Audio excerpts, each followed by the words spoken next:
Despertar Espírita, uma reflexão sobre o sentido da vida.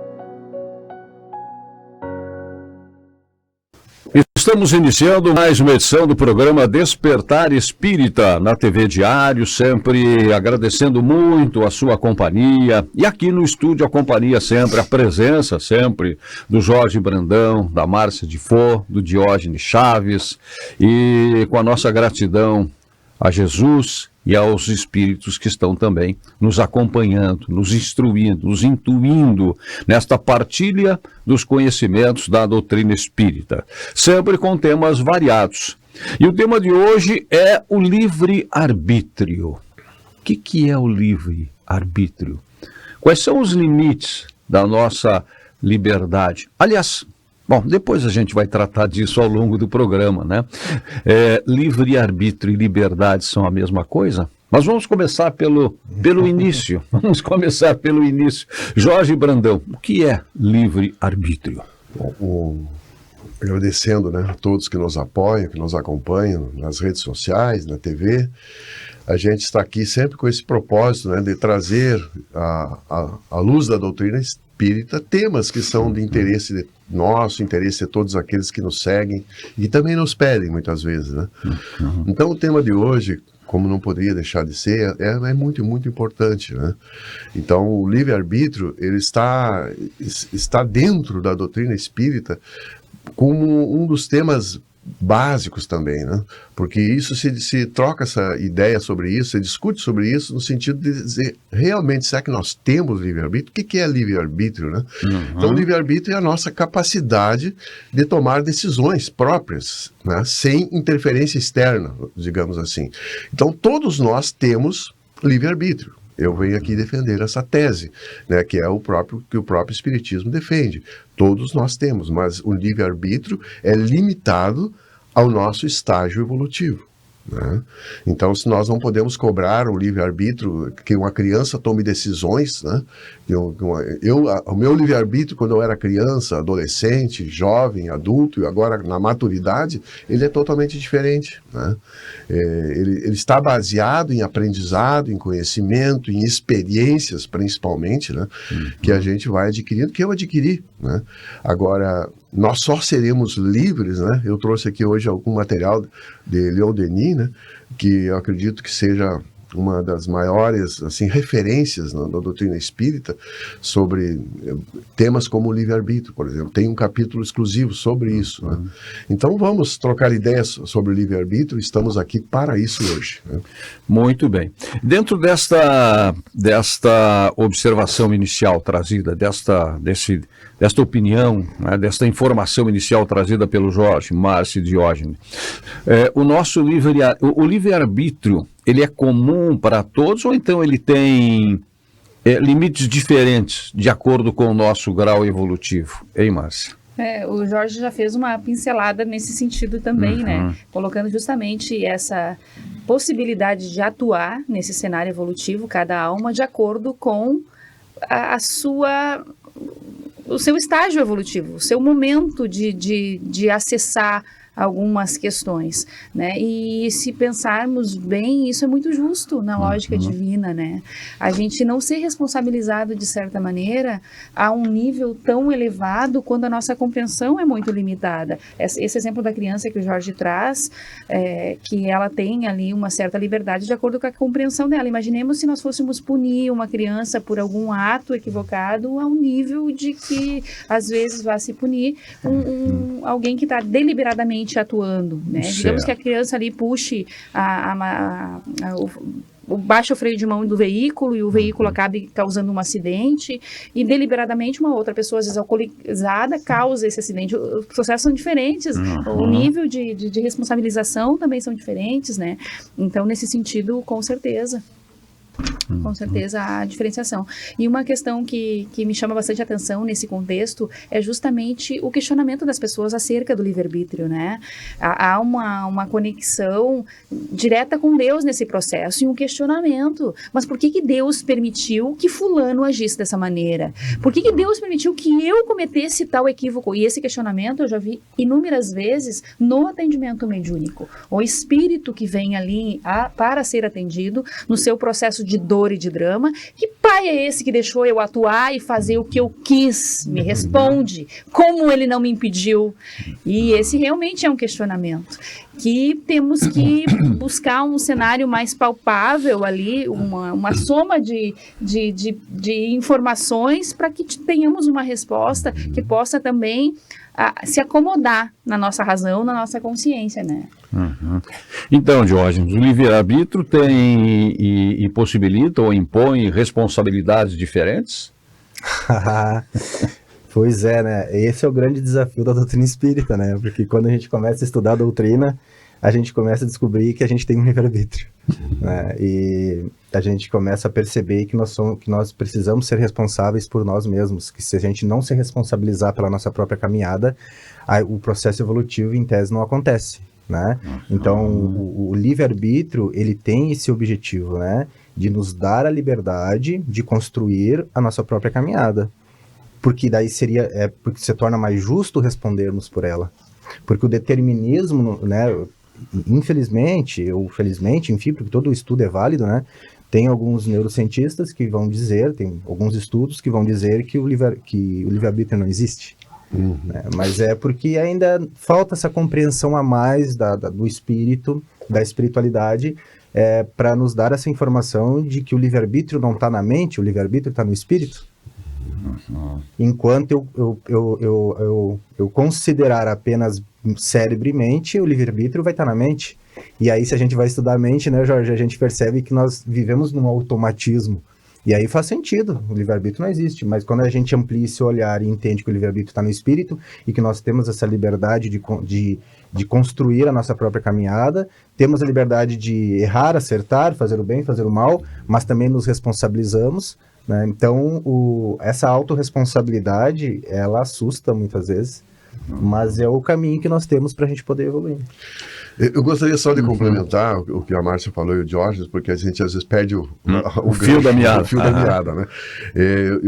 Como coloquei no início, eu estou realmente impressionado com a releitura do livro de Leon Denis, porque a gente já, quando lê um livro pela segunda vez, a gente já é totalmente outro, né? Então isso nos chama muita atenção. E olha só a inteligência desse espírito, quando ele coloca, né, que o conhecimento que Deus tem de cada um de nós, ele nos dá os desafios necessários e proporcionais à nossa responsabilidade. Entende? Então isso é muito interessante, porque não recebemos, sempre a gente comenta isso, cargas maiores que os nossos ombros, né, pode suportar. E Deus, como nos conhece assim, na palma da mão, ele sabe exatamente o que é possível, ele conhece as nossas reações, não que a gente seja robô, mas que ele sabe, porque ele percebe o que nós podemos fazer. Então as cargas que nós recebemos é de acordo com as nossas necessidades e com a nossa capacidade. E ele coloca assim, a luta entre a matéria e o espírito tem como objetivo a libertação do espírito. Né? Então essa luta é constante, mas ela objetiva a libertação. E ainda Leon Denis coloca, né, que se gastam rios de tinta, porque naquela época era só tudo escrito, né, complicando coisas que são simples. Né? Quando a gente começa a simplificar, a entender que realmente, à medida que nós vamos evoluindo, à medida que nós vamos compreendendo, o nosso livre-arbítrio vai aumentando, isso vai ficando mais claro. E essa questão que muitos filósofos falam, né, que não, isso é influência do meio, isso é influência da cultura, isso é influência da própria biologia do ser, né? Na verdade, eles não entendem, não aceitam talvez a reencarnação, não percebem que o progresso do espírito se faz passo a passo, né? Existência após existência, né? Então, à medida que nós vamos nos libertando, nós vamos evoluindo, né? Tem uma questão no Livro dos Espíritos, na questão 114, em que Kardec pergunta: os espíritos são bons ou maus por natureza, Ou são eles mesmos que se melhoram? E aí a resposta diz o seguinte: são os próprios espíritos que se melhoram. E melhorando-se, passam de uma ordem inferior para uma ordem superior. E o que causa esta elevação, esta possibilidade, senão o livre-arbítrio? Se fomos todos criados da mesma forma, simples e ignorantes, todos fomos criados, o processo é o mesmo. Exatamente. Para todos. As diferenças, na minha interpretação, começam a acontecer a partir das nossas decisões, a partir das nossas escolhas, a partir do livre-arbítrio. Porque se houve também se dizer, mas eu não quero fazer escolhas, não concordo, não faço escolhas. Quem diz isso já fez a sua escolha. Já escolheu. Já escolheu. Exatamente. Exatamente. E complementando ainda essa questão que foi levantada, o Leon Denis defende que, por exemplo, se fosse tudo automatismo, se fosse tudo orgânico e se fosse tudo externo, nós não sentiríamos remorso quando fizemos o mal. E a nossa consciência trabalhando, a nossa consciência nos dizendo, olha aí, né? Olha bem o que tu está fazendo, o que tu fez, né? Então isso derruba, segundo ele, né? E eu concordo plenamente, derruba esses conceitos filosóficos e simplesmente teóricos, né? Tem um neurocientista bastante famoso aqui pelo meio espírita, porque ele é um neurocientista, ele é um neurologista, na verdade, né? Que é o Nabur Fakuri. Ele é um pesquisador, só que ele trabalha a espiritualidade junto, né? Então, tem uma frase dele que é um pensamento dele que é muito interessante, que ele fala assim, que vai nos trazer essa ideia de que André Luiz e Emmanuel nos traz, né? Que mente é uma coisa e espírito é outra. Né? Ele vai falar que a mente é o produto de uma atividade metafísica que instrumentaliza o cérebro a partir do livre-arbítrio do espírito. Então, a mente é uma atividade, é o produto de uma atividade metafísica. Então, nós já podemos dizer que ela não é produzida pelo cérebro, como alguns neurocientistas dizem, né? Que é o cérebro que produz a mente. Claro, na visão limitada científica nossa ainda, é isso que parece, né? Então, quer dizer, a mente é um produto do espírito. Né? A mente é o software ali, né? Que está rodando no hardware cérebro, e o espírito é o programador, é o ser inteligente que está por trás. A grande questão que confunde é que essa mente, ela é um padrão, que ela padroniza os nossos comportamentos, ela padroniza os nossos pensamentos, né? Então nós produzimos muitos pensamentos automáticos que a gente muitas vezes não tem consciência desses pensamentos. A Márcia me fala alguma coisa, eu fico com raiva, vou ali e pego no pescoço dela, depois eu me arrependo. Esse impulso é fruto desse automatismo, só que daí quando eu me arrependo, eu começo a refletir, de onde é que vem essa reflexão? Do espírito. Que é a própria consciência. Que é a própria consciência. Infelizmente não tem como botar a consciência no microscópio eletrônico, né? Por isso que tem essa dificuldade. Mas a espiritualidade nos traz essa possibilidade de esse olhar ampliado e tudo começa a fazer sentido, né? Porque quando o livre-arbítrio, se a gente entende que o livre-arbítrio está no espírito, então existe sim essa liberdade de tu escolher o teu comportamento. Né? É claro que tem que haver um esforço muito grande para te desenvolver essa autoconsciência, que é como vocês trouxeram aqui, né? Que o livre-arbítrio é uma construção. Na medida que a gente vai tomando consciência de si mesmo, através do autoconhecimento, aí a gente traz aqui Sócrates, né? Através do autoconhecimento, a gente vai conseguindo desenvolver mais o livre-arbítrio, né? Ele vai jogando mais ao nosso favor, né? Na medida que a gente evolui. E o Emmanuel coloca algo muito, muito importante também, que o uso do nosso livre-arbítrio, um dos momentos mais importantes do uso do nosso livre-arbítrio é antes de reencarnar. Claro. Quando nós estamos já fazendo um planejamento reencarnatório, sem essas influências todas, né, orgânicas e externas, lá nós temos a nossa consciência liberta, né, e nós conseguimos fazer um planejamento. E mesmo assim, nós temos ajuda, dependendo do nosso estágio evolutivo, nós temos ajuda dos nossos mentores, dos espíritos amigos, daqueles que avalizam a nossa trajetória. Espíritos fiadores. Os fiadores aí, né, para dizer, olha, tu pensa assim, agora eu quero realmente me recuperar e tal. Tem uma prova que eu não gostaria, porque está um pouco difícil. Aí o que os nossos mentores dizem? Olha, essa prova é pré-requisito para outras. Tu vai ter que passar por ela. Assim, de forma amena ou não, mas tu vai ter que passar por ela. Poxa vida, então tá. Mas vai que nós vamos te apoiar. Claro, né? é o desafio, né? É o desafio, né? Então ali o livre-arbítrio, ele tem vamos dizer assim, um efeito muito grande, porque é uma existência toda que está pela frente. Se estabelece diferente, né, Jorge?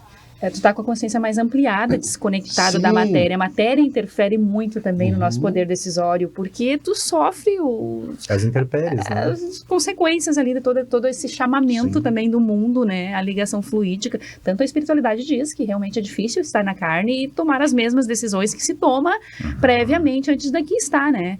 Então a gente tem relatos na literatura espírita sobre isso, inclusive espíritos já numa condição diferenciada, em outros orbes às vezes, em outros planetas, sendo advertido pela espiritualidade. Olha, tens consequência que estará sujeito às leis da carne, às leis da matéria, né? E isso aconteceu realmente em inúmeras situações. Às vezes o espírito vira a tarefa aqui, ficar mais um tempo aqui, mais um tempinho antes de retornar por conta da matéria. Realmente o quanto é difícil, desafiador aqui. E o ambiente também é um desafio. Sim. Um espírito que nasce num ambiente totalmente adoecido. Sim, Não é o simples. ambiente que Não vai é te- qualquer lar vai que a te gente vai... provocar. Por isso é um mundo de provas, né? Claro. Por isso é um mundo de Nós provas. vemos. Mas, por exemplo, na espiritualidade, tu tem a comunicação que tu vai ter um filho amado teu, uma filha, que vai desencarnar. É diferente lá, porque lá tu sabe que o retorno é certo, Aceitação. tu sabe da necessidade disso acontecer. Tem sentido, né? Tu enxerga. Tudo faz sentido.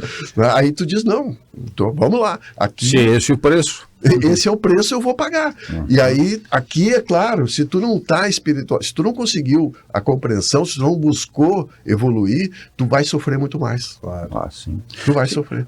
É porque nesse momento eu imagino, né, eu acredito, não imagino, eu acredito que a gente tem a visão do passado, tá, e a consciência do que está por vir. E às vezes eu digo, o profeta não é sábio só pela capacidade de prever o futuro, mas porque ele conhece o passado. Tá? Então, com o conhecimento do passado, sabendo nesta hora o que eu fui, pelo que eu já passei, pelo que eu preciso passar, eu me submeto a algumas provas nesta etapa do nosso processo evolutivo, do nosso processo reencarnatório. Né? Que depois, claro, a gente chega aqui, perde a memória, para que a gente possa, então, nesse aprendizado, atender às necessidades que nós temos de ampliarmos a nossa caminhada, de abrirmos novos horizontes no nosso processo evolutivo. E aí naquela questão dos porquês que a Márcia estava colocando aqui, que é uma das primeiras reações para quem tem uma perda, né? Seja de um ente querido, seja de um sonho, seja na ruptura de uma relação, quando a gente se reporta a Deus para cobrar de Deus, mas por que isso, meu Deus? Por que comigo? Né? E aqui tem na questão 119, quando Kardec pergunta, Deus não poderia isentar os espíritos das provas que devem suportar para alcançarem a primeira ordem? A ordem dos espíritos puros? E a resposta, se eles tivessem sido criados perfeitos, não teriam mérito para desfrutar os benefícios dessa perfeição. Onde estaria o merecimento sem a luta? Respondem com uma pergunta os espíritos nessa resposta a Kardec. Honra ao mérito. Honra o mérito.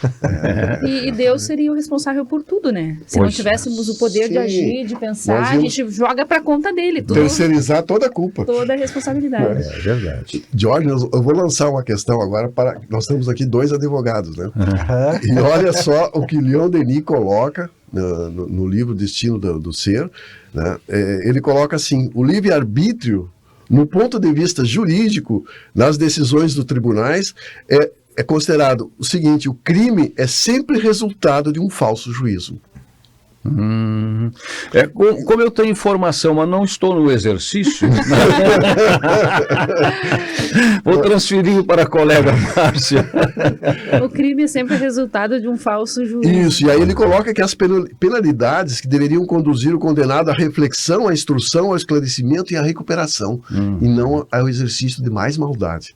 Olha aí, Leon Denis falando isso no século XIX, né? Sim. E isso realmente traz uma grande reflexão, né? Quando ele diz, né, o crime é sempre resultado de um falso juízo, ou seja, de uma ignorância. Ignorância, né? Sem dúvida. E aí tem que ser considerado, então ele faz tem que ser considerado num julgamento pelos juízes, num tribunal, tudo isso, né? Até que ponto ele poderia usar o livre-arbítrio ou não. Sim. Claro. E temos isso, né, na nossa lei hoje, Sim. favorecendo também, atenuando, né, os processos em julgamento também, justamente com relação à identificação das fragilidades, o que levou determinado indivíduo. O desespero, muitas vezes, nos leva a um estado de consciência alterado que nos favorece um cenário conflitante ali, e tudo isso sopesa, sim, numa decisão.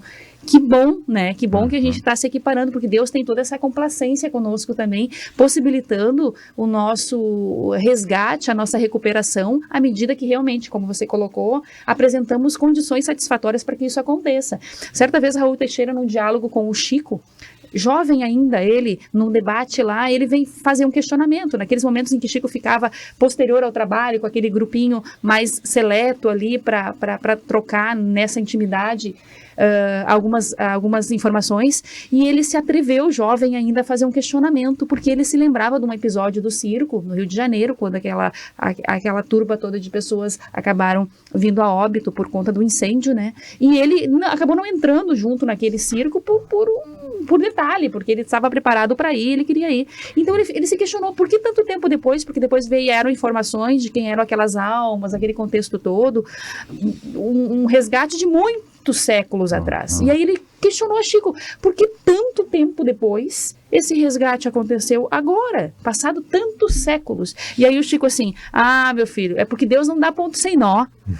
Deus não permite o sofrimento, ou não vai possibilitar e impor um sofrimento, ou um resgate, uma situação, um contexto de recuperação a uma alma que ainda não está preparada para aquilo e não vai entender a razão da dor, as possibilidades ali de crescimento, de despertar de consciência. Se ela se revolta e fica paralisada naquele sentimento de ódio pelo episódio, é por conta dela, não que ela não tenha condições de fazê-lo de forma diferente. Ele já está em condições de fazer, porque senão não teria sido permitido esse fardo para ele naquele momento. Então, realmente, ele é proporcional à nossa capacidade. Se vem a dificuldade e houve uma permissão divina ali nesse processo todo, é uma ligação da nossa consciência com o episódio, com a necessidade de reparação, e aí entra a questão dessa consciência que se inicia, a gente se sente partícipe do processo junto a Deus. Nós somos participantes, por isso a crise de consciência, muitas vezes, em determinadas atitudes.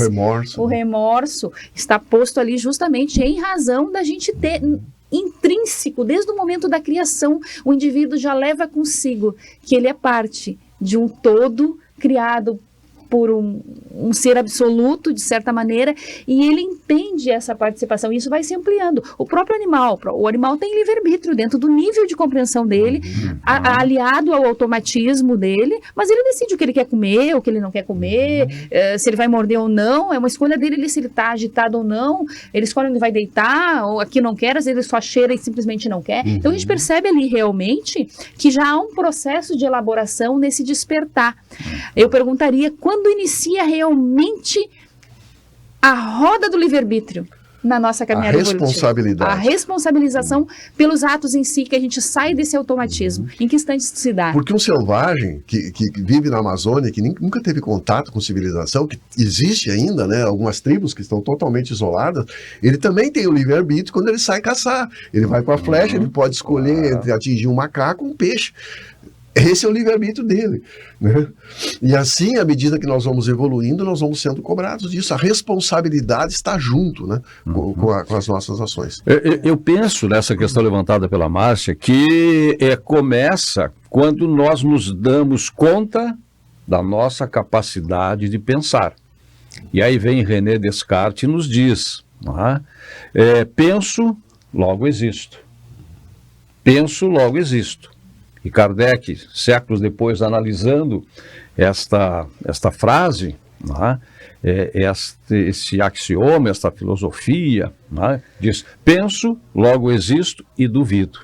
E aí começa a nossa capacidade de raciocinar, de tomar decisões. Mas começa no século XIX com Kardec? Não, começa desde que o espírito foi criado e teve as suas primeiras luzes. Se deu conta da sua possibilidade, da sua capacidade, através da sua consciência. E por que da consciência? Porque os espíritos também respondem a Kardec, acho que é na questão ali 615, por ali, do Livro dos Espíritos, quando Kardec pergunta, mas onde é que estão escritas as leis de Deus? E a espiritualidade responde, na consciência. Na consciência, esta é a parceria que a Márcia falou que nós temos com o Criador. Sim. E nessa questão também, Vicente e Márcia, que tu estava comentando, nós quando estudamos o livro dos Mensageiros, não sei se vocês lembram, até pode me ajudar, aquele médico que ficou junto com o André Luiz, fazendo a dupla, né? Eu lembro o nome dele agora. Vicente. Isso. O Vicente sofreu uma traição da esposa e ela armou, junto com o cunhado dele, o irmão dele. Com o irmão dele, exatamente, um envenenamento. E ele acabou sendo envenenado por um fungo do laboratório. Né? E aí o André Luiz perguntou, e aí, eles como é que estão lá agora?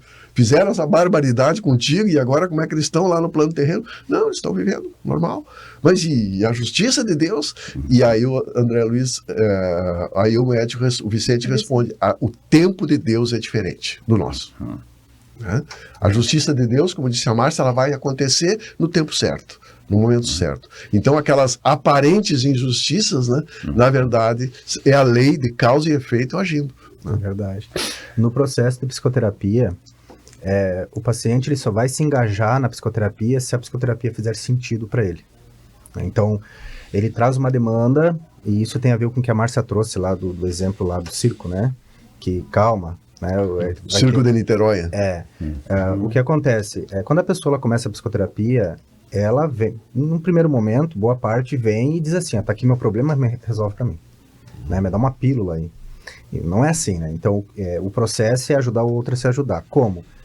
Fazendo ele encontrar um sentido para o sofrimento dele. Tem que começar por aí.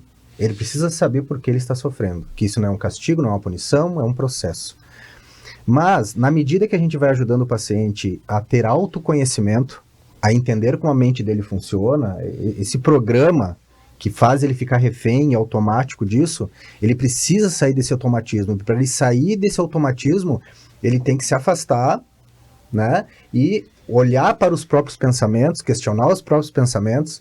Então, e quando ele começa a entrar nesse processo, o livre-arbítrio dele começa a fazer muito mais sentido e começa a jogar a favor dele. Porque daí ele começa a ter consciência dele mesmo e ele vai ter uma liberdade maior de resolver os seus conflitos.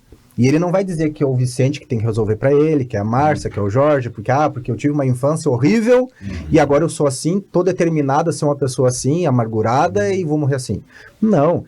Quando as coisas começam a clarear, eu começo a entender como eu funciono, o espírito começa a tomar mais senhoria de si mesmo. Sim. E aí as coisas começam a mudar. Então é a partir daí que o livre-arbítrio começa a fazer sentido na vida da pessoa. Aquela né? palavra-chave da psicologia, né? A ressignificação. A ressignificação, a pessoa vai ressignificando, vai compreendendo o que está acontecendo com ela. E é só a partir daí que ela começa a se libertar.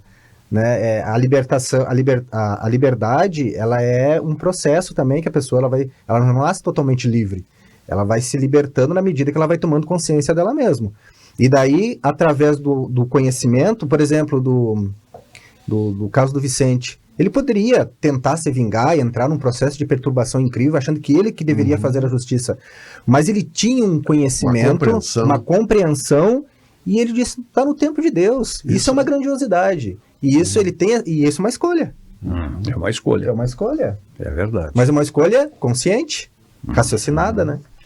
Por isso, quanto maior o estado de consciência, quanto maior o desenvolvimento da consciência, menor o sofrimento. Sim. Porque aumenta a compreensão. E maior a responsabilidade. E claro, consequentemente, a responsabilidade aumenta. O Leon Denis diz, é simples assim. Né?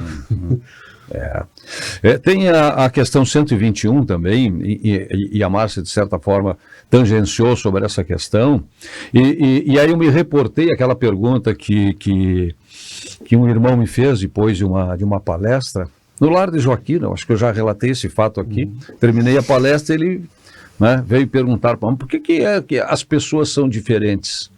O que existem, né? Pessoas bem resolvidas, pessoas perdidas, pessoas que nascem em berço de ouro, pessoas que nascem na maior pobreza, né?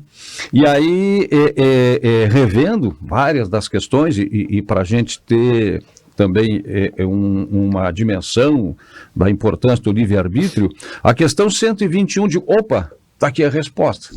Se eu voltar lá, ele estiver lá de novo, eu tenho uma resposta melhor. Acho que a que eu dei na hora ali.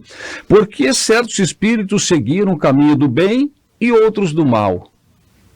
Kardec pergunta. E a espiritualidade responde. Não têm eles o livre-arbítrio? Então, o que faz a diferença é o livre-arbítrio. Claro que a gente tem que ter a dimensão do nosso processo reencarnatório, do que nós fomos, do que nós semeamos e do que nós estamos colhendo. E tudo é fruto do livre-arbítrio. Deus não os criou maus, criou os simples e ignorantes, isto é, com aptidão tanto para o bem quanto para o mal. Aqueles que são maus, assim se tornaram por sua vontade, ou seja, por suas escolhas, pelo livre-arbítrio. Muito importante isso. Eu não sei se temos tempo ainda ou vamos passar para... Vamos chamar um intervalo, né, que é bem rapidinho, em seguida a gente retoma esse tema aí com várias questões ainda, muito interessantes com certeza. O Despertar Espírita já volta. Despertar Espírita, uma reflexão sobre o sentido da vida. Escolha um novo jeito de cuidar do seu dinheiro. Escolha um cartão que é aceito no mundo inteiro. Escolha taxas mais justas de quem não vive às custas de ninguém para prosperar. Escolha cooperar. Olha, o futuro se desenhando. Já imaginou todo mundo cooperando? Escolha um futuro melhor para todos. Escolha cooperar. Escolha Unicred. Chegou o Clube D+, o clube de vantagens do assinante do Grupo Diário. Nele você tem muito mais descontos em restaurantes, lojas, cinemas, academias, farmácias e muito mais. Vencer mais. Assine agora pelo WhatsApp 55 32 13 7272 ou pelo site do Diário. Clube D+, muito mais vantagens para você.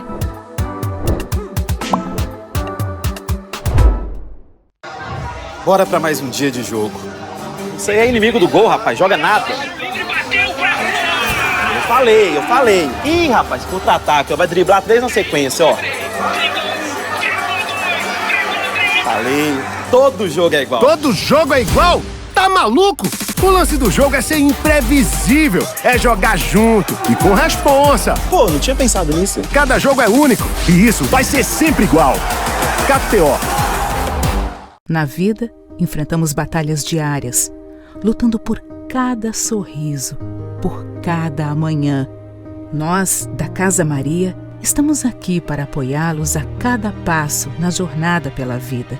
Ajude a Casa Maria. Sua doação leva muito mais que amparo. Leva fé e esperança para quem mais precisa. Ligue 3311 7077 ou acesse casamariaong.com.br e saiba mais. Pra você que quer viver em paz, família sorrindo, amigos contigo, isso é Causo Mais. Na Causo Mais, nós sabemos que a consulta com um médico especialista não pode esperar, que o plantão 24 horas adulto e pediátrico é fundamental, que os descontos em exames, atendimento odontológico, além de todos os benefícios que nosso cartão oferece, garantem saúde e tranquilidade pra você e sua família em todos os momentos. É Causo Mais. Está procurando um local para a realização do seu evento? No centro da cidade, o Avenida Tênis Clube conta com a estrutura perfeita para atender às suas necessidades. Formaturas, casamentos, festas de aniversário, palestras, convenções e muito mais. Contamos com diversos salões para todos os tipos de eventos. Confira em nosso site www.atc.esp.br ou ligue na Secretaria do Clube 30 3381 11. Faça agora sua reserva e garanta o sucesso do seu evento. Por todos nós, uma campanha solidária. Vamos dar voz a iniciativas que estão ajudando a reconstruir nossa cidade e região e que dão esperança aos nossos corações. Escaneie o QR Code, conheça mais ações e ajude o coração do RS. Por todos nós, uma iniciativa do Grupo Diário.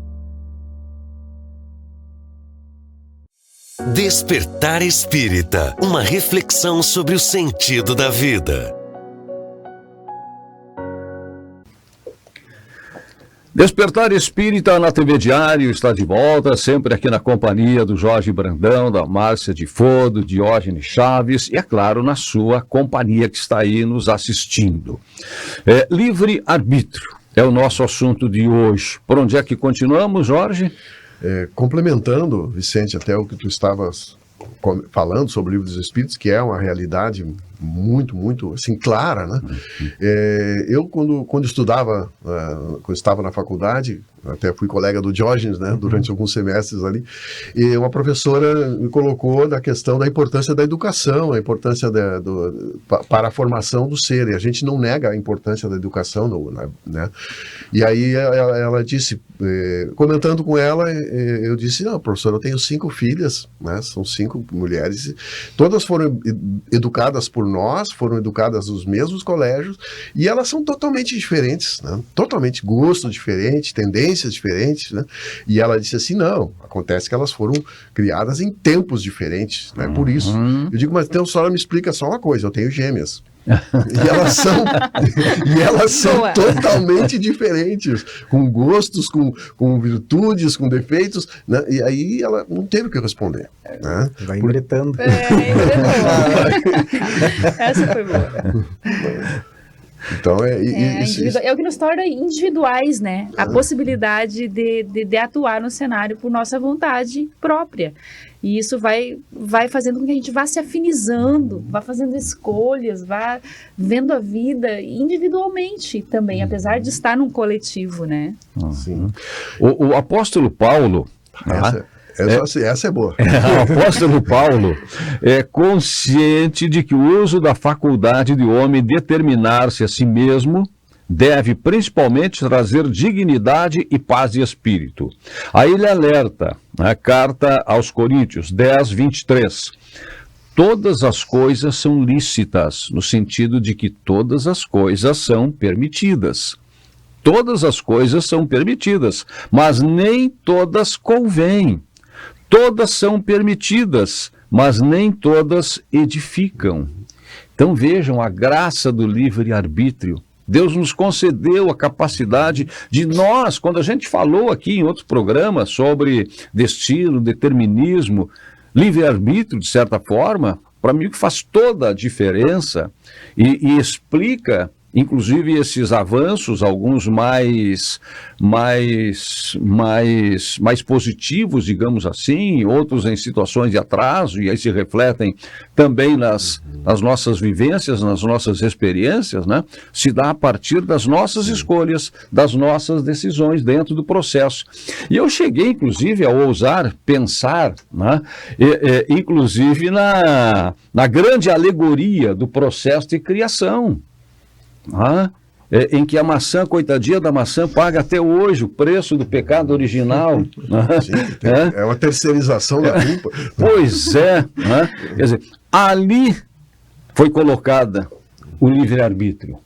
E as escolhas foram feitas. E as escolhas foram feitas. Sim, e aí decorre tudo mais. Sim. Essa frase de Paulo, nós não poderíamos deixar de passar em branco. Tínhamos que falar sobre ela, né? Porque tudo eu posso, mas nem tudo me convém. Nem tudo convém para mim, nem tudo convém para os outros, nem tudo convém para a sociedade, né? Eu tenho o direito de fazer, mas eu tenho o dever de me comprometer com as minhas decisões, né? Sem dúvida. E o fato da gente ser jovem há mais tempo, né? Principalmente nós aqui, né, Vicente? Acontece muitas coisas que nos marcam. E eu gostaria de contar resumidamente aqui uma história que me marcou bastante. Em Itaara, há mais de uma década atrás, houve uma tempestade de granizo, né? Não sei se tu lembra. Sim, lembro dessa tempestade, que houve assim... O pessoal foi lá para o ginásio. Isso, houve destruição de várias casas, eu estava naquele dia lá. Né? E aí, claro, eu fui para uma loja de material de construção, porque tinha quebrado várias telhas, e o movimento era tão grande que eles arrumaram um banco assim, com fichas, para as pessoas ali, porque todo mundo queria comprar telha, E um senhor sentou ao meu lado e começou a me contar. E disse assim, poxa vida, eu me destruiu uma parte da minha casa lá, mas a situação, olha só, ele disse, a situação do meu vizinho está desempregado. Ele perdeu uma filha não faz muito tempo e a mulher dele agora está com câncer. Ele disse assim, se eu fosse meu vizinho, eu me ia às cordas. Né? O que seria eu ir às cordas? Eu me ia suicidar, né? Aí, até então, eu estava só ouvindo ele, né? Eu disse assim, mas o senhor tem consciência das consequências do suicídio? E ele me olhou assim e disse assim, olha, eu não sei e não quero saber, porque a ignorância para mim é um conforto. Olha aí, ó. E aí eu trago, essa questão me marcou muito, e eu trago para nossa discussão, será que a ignorância é um conforto? É uma ilusão. Exatamente. Parece que eu estou confortável. E aí vem de novo aquilo que também é básico, a consciência da vida futura. Se a gente não tem essa consciência, as coisas boas ou ruins, elas se resolvem aqui. Elas ficam aqui. Não tá bom? Tiro a vida e está resolvido. Mas a vida continua.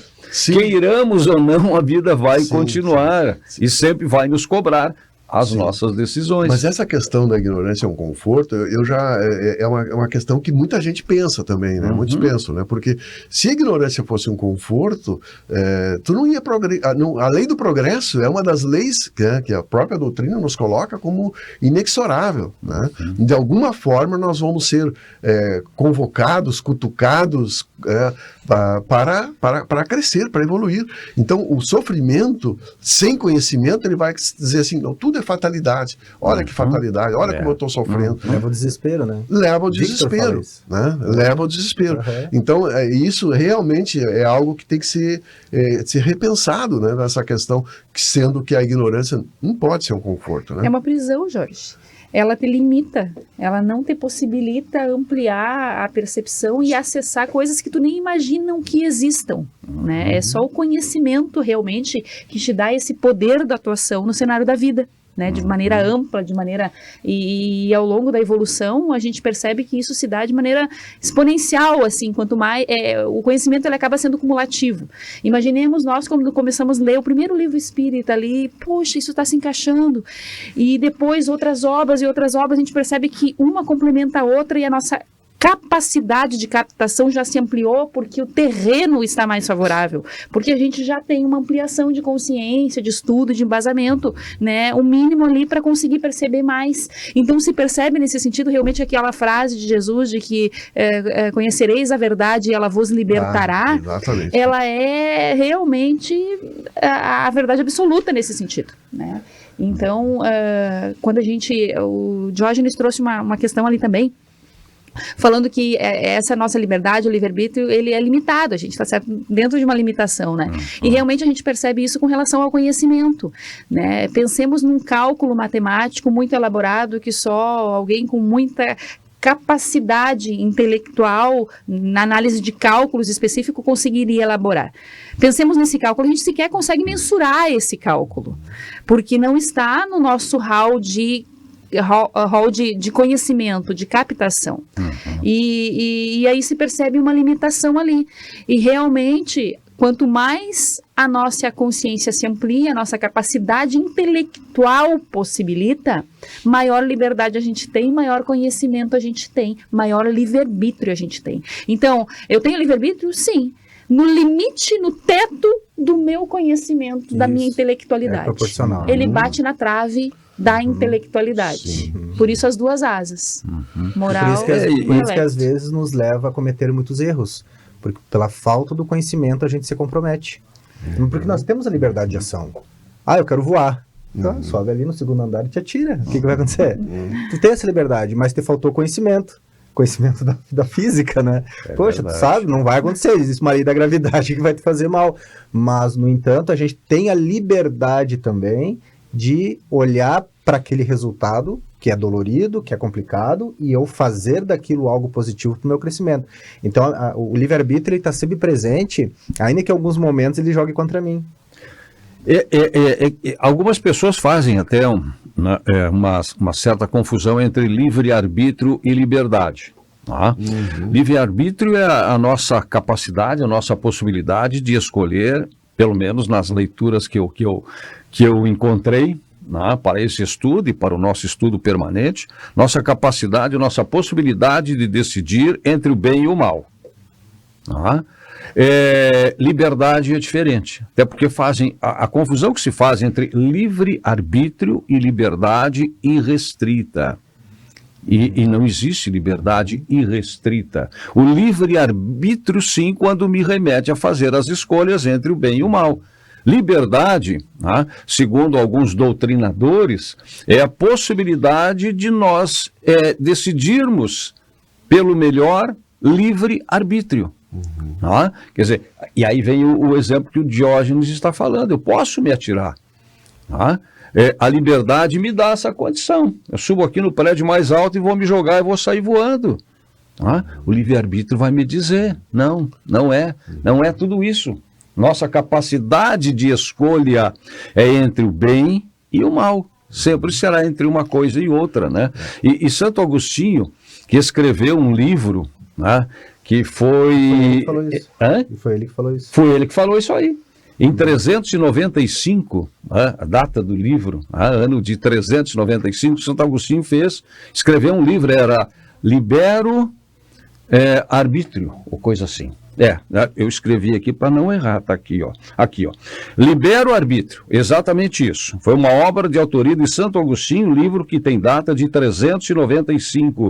Ele elabora algumas teses a respeito da liberdade humana e aborda a origem da lei moral. E tudo vai estar centrado na lei moral. Por isso essa diferença entre livre-arbítrio e liberdade irrestrita. Temos a capacidade de optar, temos a capacidade de escolher, mas de arcar sempre com as consequências. Muito, muito importante mesmo. No livro, de novo, eu volto aqui com o livro O Destino do Ser, o Problema da Dor, né? Uma frase para nossa reflexão aqui, de todos que estão conosco, nos acompanhando nesse momento, onde ele diz assim: o espírito só estará verdadeiramente preparado para ser livre no dia em que as leis universais, que lhe são externas, se tornarem internas e conscientes, em razão da sua própria evolução. Então, chegará a um nível de moralidade em que ele se possui, se domina e governa plenamente a si mesmo. Então, eu uso bem meu livre-arbítrio, eu posso usar tão bem meu livre-arbítrio que eu tenho a liberdade de não fazer algo. Por mais bonito, por mais, vamos dizer assim, prazeroso que seja, não faço. Tu não tem liberdade? Eu tenho, eu estou exercitando a minha liberdade. Eu não estou fazendo aquilo que não é bom para mim. Então, assim, eu posso dizer que a liberdade é uma condição que o espírito tem de seguir pela direita ou pela esquerda. E o livre-arbítrio é o poder de escolha. Sim. Qual que me convém? A vontade, qual que me convém? É esquerda ou direita? E aí o que acontece? Se falta na medida que ele vai desenvolvendo a inteligência dele, ele vai buscar o caminho mais adequado. Lógico, a compreensão, a evolução moral, né? Ele vai verificar na hora as consequências. Ele vai saber das consequências, né? Então isso faz com que ele evite muito sofrimento. As pessoas dizem às vezes, eu sou livre para fumar à vontade. É livre para fumar à vontade ou é escravo do cigarro? Preso ao cigarro. Porque a tua vontade é não querer fumar, mas tu fuma, não pode parar. Uma vez um amigo meu que fumava, ele disse assim, eu já tinha parado de fumar, e quando a gente para de fumar, a gente fica chato, né? A gente fica incomodando todo mundo. Tia, tu não vai parar de fumar. E ele disse assim, eu sou livre, eu fumo a marca que eu quero. Bota a liberdade. Eu sou livre para escolher a marca. Não, mas ele é consciente. Tô brincando. E de novo, o apóstolo Paulo tem uma frase dele que diz o seguinte, não vos iludais, de Deus não se zomba. Não vos iludais, de Deus não se zomba. Ou seja, o que o homem semear, isso colherá. Não tem. Essa é a regra básica. Dessa ninguém escapa. Como diz André Luiz, né? Não é promessa de amigo, é lei. É lei, é lei. E a lei se cumpre. Claro. A semeadura é facultativa. Né? A semeadura. O plantio, a colheita é obrigatória. Não tem escolha. É a lei da obediência. É a lei da obediência. E uma questão interessante para a gente também conversar, embora o tempo seja curto, é sobre a questão da autonomia moral, né? Será que nós temos realmente autonomia, né? Ou é heteronomia, que é o externo que nos conduz? E mais uma vez, Leon Denis nos fala, sem a disciplina moral que cada um deve impor a si mesmo, as liberdades não passam de um mero engano. De novo a questão, os conflitos da liberdade, os conflitos de ser livre. Quando eu consigo internalizar todas as leis universais, as leis morais, então eu posso dizer que sou livre. Né? Sou livre porque eu tenho realmente consciência plena. E é isso que um espírito puro, que um dia nós seremos, né? Inevitavelmente, né? Pela bondade, pela misericórdia divina, e nós podemos acelerar esse trabalho ou atrasar, mas um dia seremos espíritos puros quando nós teremos, então, total uso do nosso livre-arbítrio. Porque quando nós nascemos, vamos dizer assim, quando nós nascemos como espíritos ignorantes, nós temos 100% de determinismo e 0% de livre-arbítrio. Quando nós evoluímos, esse livre-arbítrio vai aumentando e esse determinismo vai diminuindo. Até que, quando espíritos puros, nós poderemos chegar a um livre-arbítrio pleno. Né? É verdade, é verdade. Tem uma historinha que eu estava buscando, literaturas, né, para trazer contribuições aqui para o nosso debate. Seguidamente, a gente está sendo solicitado a fazer palestras, exposições sobre livre-arbítrio e outros temas, né? E aí encontrei uma historinha que... E aí eu pensei, realmente as coisas não são por acaso. Nada é por acaso. Eu estava participando há muitos anos atrás de um encontro promovido pela Igreja Católica, né? dos movimentos, né? E aí me foi passada a tarefa de contar uma historinha lá na frente, no encerramento lá de um grupo de estudos, né? E aí me foi passada uma história para mim contar lá na frente, como exemplo daquilo que a gente estava discutindo. Bom, eu fui lá para frente e esqueci o fim da história. Esqueci o fim da história. E se alguém daqueles amigos ou amigas daquela época se lembram, né, eu durante muito tempo passei a ser conhecido ali no grupo como Passarinho. Ô Passarinho, oi Passarinho, me apelidaram um tempo ali de Passarinho. Um grande amigo, que inclusive já desencarnou, até o desencarno ele me chamava de Passarinho. Por quê? E aí eu fui encontrar a God, mas nada é por acaso. Esses dias eu ainda estava pensando, mas a história do passarinho, alguém vai ter que me contar de novo, porque eu me esqueci na hora, né? E hoje não sei mesmo como é que terminava a história. Então, e aí encontrei na literatura, buscando informações sobre o livre-arbítrio. Diz o seguinte, em uma vila da Grécia, vivia um famoso sábio que era reconhecido por ter resposta para todas as perguntas. Perguntasse o que perguntasse, o sábio tinha resposta. Aí um dia um jovem adolescente, conversando com um amigo, disse, eu vou enganar esse sábio. Eu tenho como enganar o sábio. Vou pegar um passarinho, vou esconder na minha mão e vou chegar diante do sábio e vou fazer a seguinte pergunta. Vou perguntar para ele se o passarinho está vivo ou está morto? Está vivo ou está morto. Se ele disser que está vivo, eu aperto o passarinho, mato e deixo ele cair no chão. Tá? Se ele disser que o passarinho está morto, eu abro a mão, o passarinho vai sair voando e eu vou provar que ele se enganou.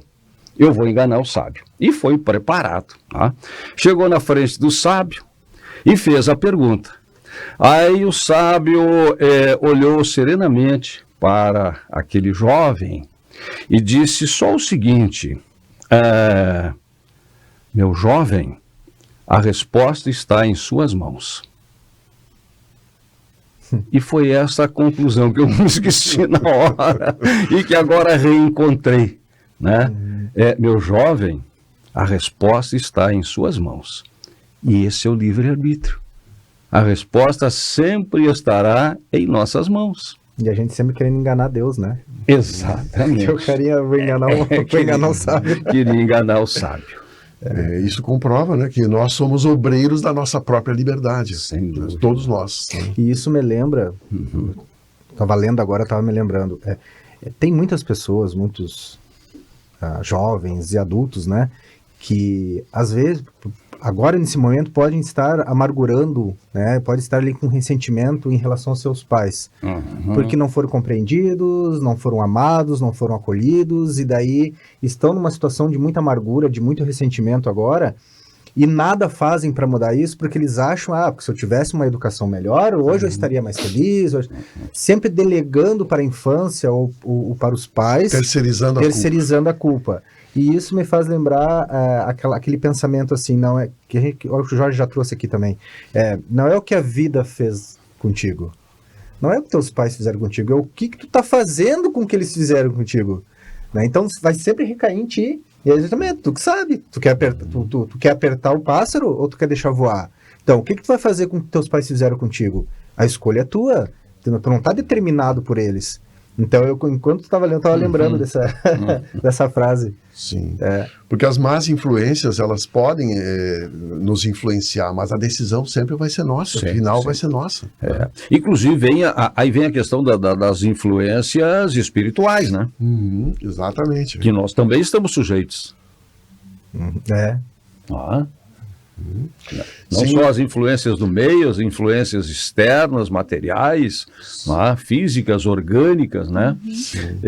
Tem até um livro, acho que é do Emmanuel, que ele diz, ou do André Luiz, acho que é do André Luiz, que ele diz que nós estamos sempre sujeitos às influências, externas e internas, externas e internas, influências físicas, orgânicas, né? Bom, amanhã eu tenho o programa Despertar Espírito para gravar, então hoje eu vou ter que me controlar na janta, né?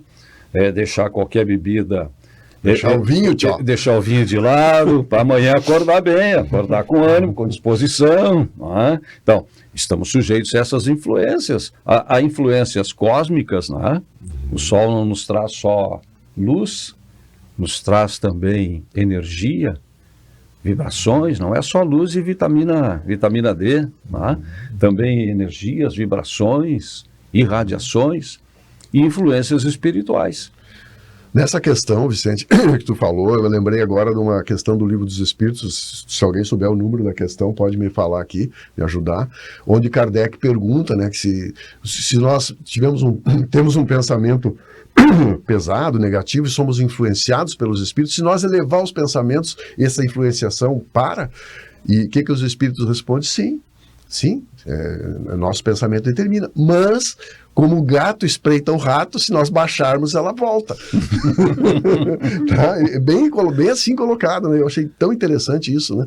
Assim como o gato espreita o rato, se nós cairmos de novo, essas más influências voltam. Vigiai e orai. Por isso que Jesus colocou o vigiai até na frente do orai. Na frente do orai. É verdade. A logoterapia, que foi uma abordagem psicológica criada por Viktor Frankl, ela é sustentada por 3 pilares, né? Que é a vontade, liberdade de vontade, ou seja, nós somos livres para agir e para tomar decisões.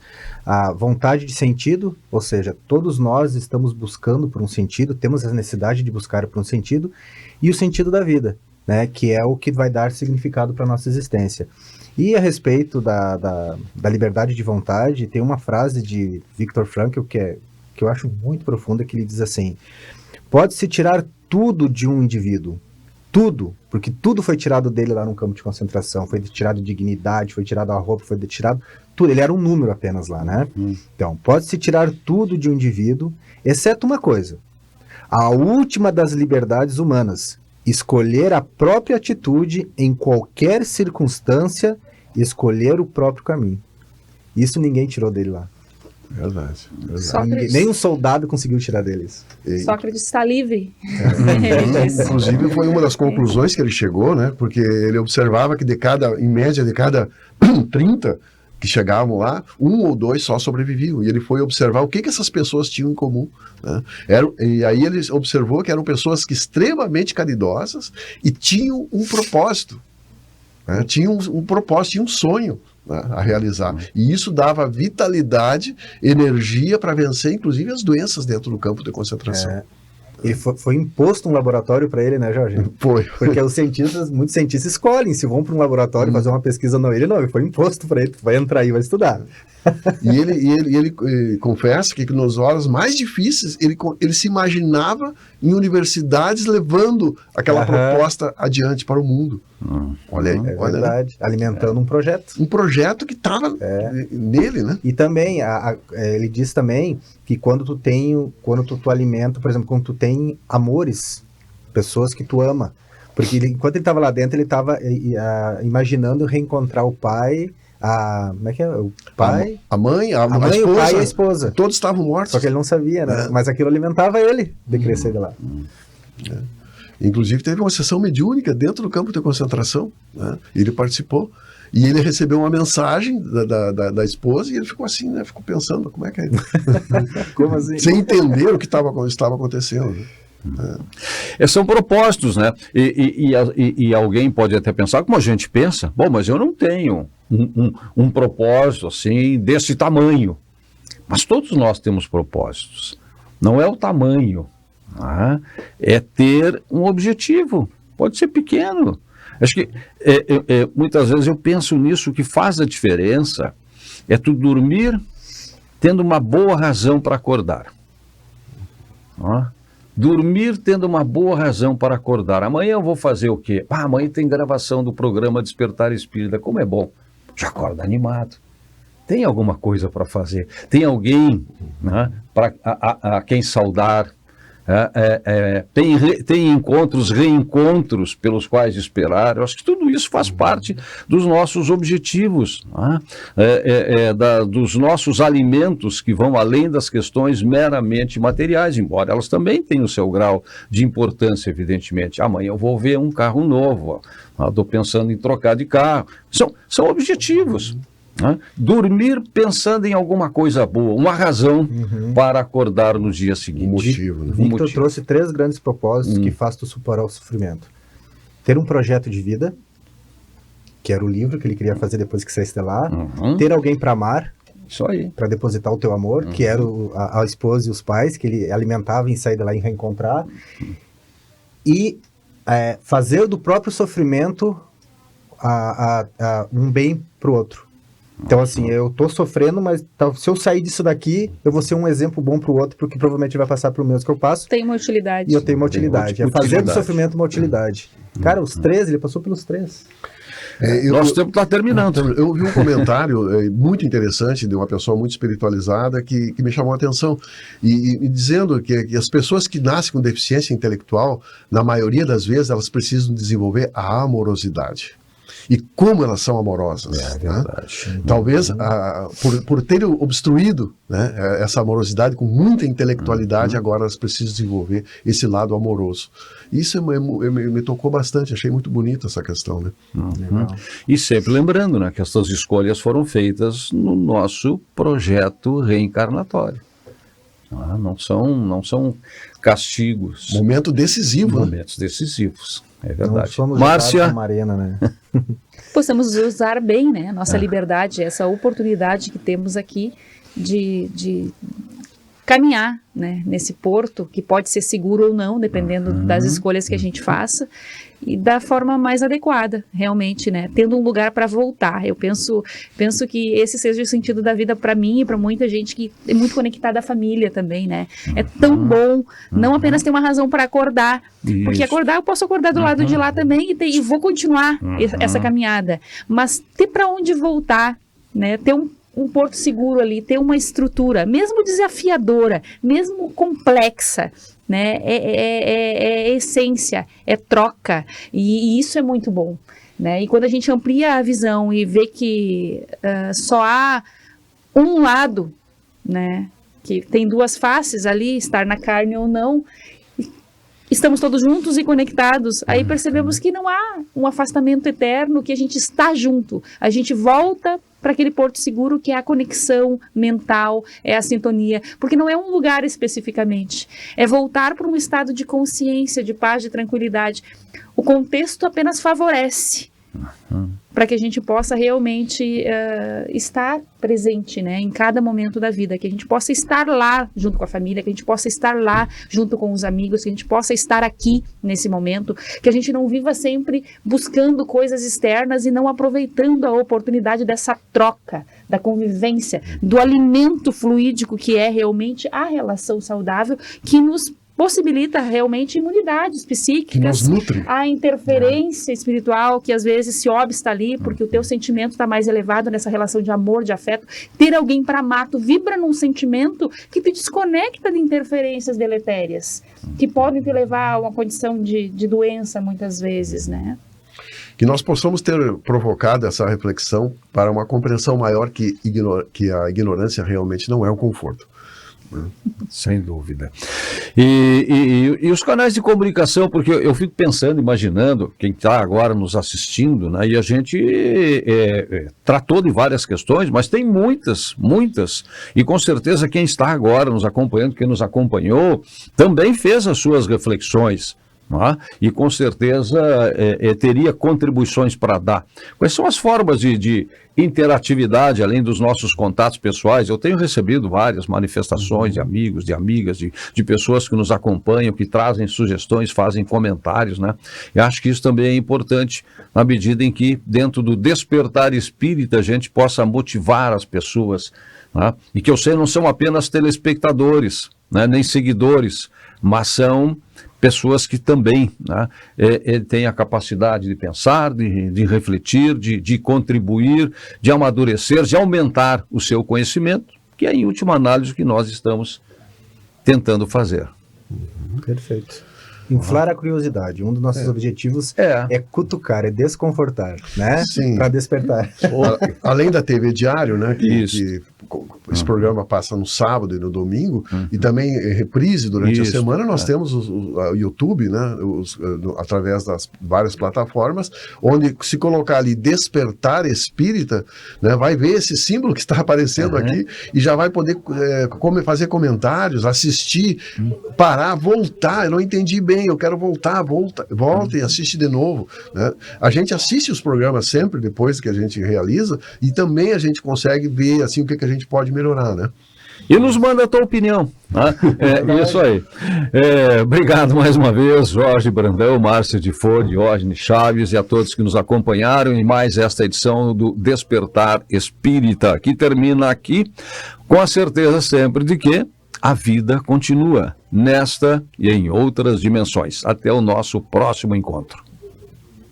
A Sociedade Espírita Estudo e Caridade, Lar de Joaquina, possui uma estrutura dinâmica, com um conselho deliberativo, o presidente e 4 vice-presidências, sendo a primeira destinada ao espiritismo, a segunda, destinada ao Lar de Joaquina, ensino e assistência social, a terceira, destinada à administração e finanças e a quarta, destinada ao patrimônio e segurança, todas trabalhando harmonicamente de forma integrada, cada uma com diversos departamentos afins, onde se destaca o departamento de geração de rendas, formado pelos setores de arrecadação, tais como brechó, livraria, risoto, artesanato, alimentos, sócios efetivos e cooperadores, entre outros, todos destinados à sustentabilidade da instituição.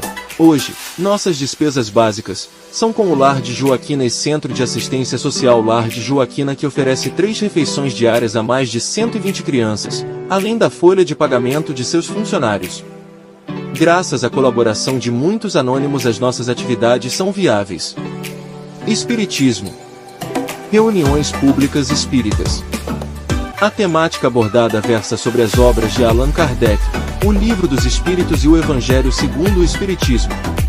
Atendimento fraterno. O serviço de atendimento fraterno através do diálogo recebe fraternalmente a pessoa, proporcionando-lhe a oportunidade de expor livremente em caráter privativo suas dificuldades. Grupos de estudos. Para participar dos grupos de estudos deve-se observar alguns requisitos. Ter interesse em estudos e pesquisas espíritas, frequentar regularmente por, no mínimo, 6 meses as reuniões públicas, da SEEC ou outra instituição espírita, participar de entrevista com membros do Departamento de Cultura Espírita da SEEC. ter participado de curso de básico ou de introdução ao espiritismo na SEEC ou em outra sociedade espírita. Hoje o Lar de Joaquina possui uma estrutura dinâmica, com 2 coordenadorias. Uma de ensino, representada pela Escola de Ensino Fundamental Lar de Joaquina, responsável pela educação formal, e outra de assistência social, denominado Centro de Assistência Social Lar de Joaquina, responsável pelas várias oficinas e de atividades educativas. As diversas atividades se desenvolvem através de projetos e subprojetos que atendem aos regimes apoio socioeducativo, onde se destacam a valorização da vida, com palestras formativas com o objetivo de auxiliar de certa forma no resgate da cidadania. Todas as atividades são oferecidas de forma gratuita aos alunos e familiares, com a colaboração de um grande número de profissionais voluntários que se acham envolvidos na orientação e realização das tarefas nas diversas áreas de atuação, além de estagiários e funcionários da entidade. SEEC Lar de Joaquina, 97 anos. Despertar Espírita, uma reflexão sobre o sentido da vida.